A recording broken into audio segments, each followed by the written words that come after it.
امروز میخوایم بریم با هم دیگه با قدیر پیاده روی. با قدیر یه فضای سبزیه تو اصفهان، باحاله. بریم.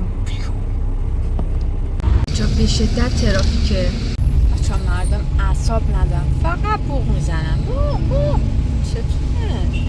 خب قبلش هم شیر خوردم و شکلات تلخ. الان جون دارم را برم. امشب خب بچه‌ها یه آهنگم آوردم بذارم، هم یه پیاده روی مشتی بزنم. چراشو نمیدونم که بچه‌ها از بزرگراه اومدم که زودی برسیم. نمیدونستین داشتم به چی فکر میکردم؟ بگه زندگی مثل یه خمیر میمونه، یه خمیر بازی، یعنی باید بسازیمش. شما رسیدیم. خب بریم یه جا پارک پیدا کنیم و بریم توی باغ. جا همه پارکینگا شلوغه، انشالله این یکی خلوت باشه. بایستا ببینم. خلوته یعنی آره بریم همینجا. خب ماشینمونم پارک کردیم، بریم. مسیر رو نشونتون بدم. ببینید اینجا دور تا دورشو میتونیم بریم راه بریم. حالا هر از گاهی نشونتون میدم. بچه‌ها نگم اینجا براتون که پاییز اینقدر خوشگل میشه، تمام برگا میریزه.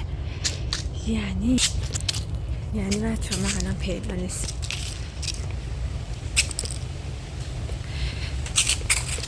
یعنی بچه‌ها پاییز باید بیارمتون اینجا، خیلی خوشگل میشه. الانم که شهریوره صدای برگا رو میشنویم. چه اینجا همه‌شون میتونیم راه بریم. حالا از هر ولی دوست داشتید.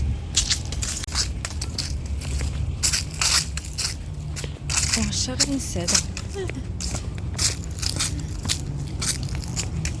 بچه‌ها جلسه همایش اینا میذارن، شعرخوانی از این جور چیزا. جامپینگ پوینت میکنن. اینجا الان نمایشگاه زده. کتاب خونه تموم شد، دوباره راه بریم.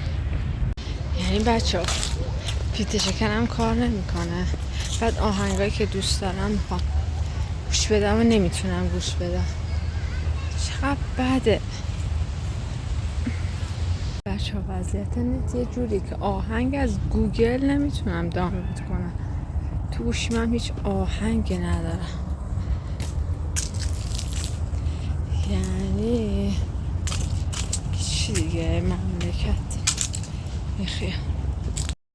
بچه ها ببینید هر چی میزنم آهنگ نمیاره. وای خدا، یعنی نت اینقدر خرابه. بچه ها بخیال آهنگ شدم.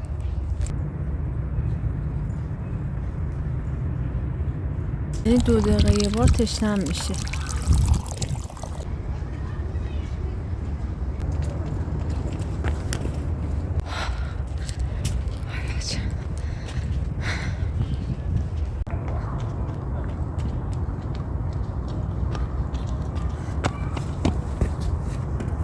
همچنان آب میخوریم. بچه ها می‌بینیم مجموعه ورزشی نمیدونم چیه، بدنسازی بود بچه ها. بالستر تنیس هم داره اینجا. تنیسشه نه فوتبال.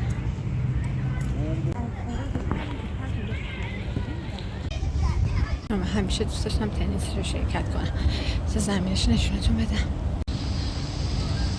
بریم ببینیم چه کسی هست.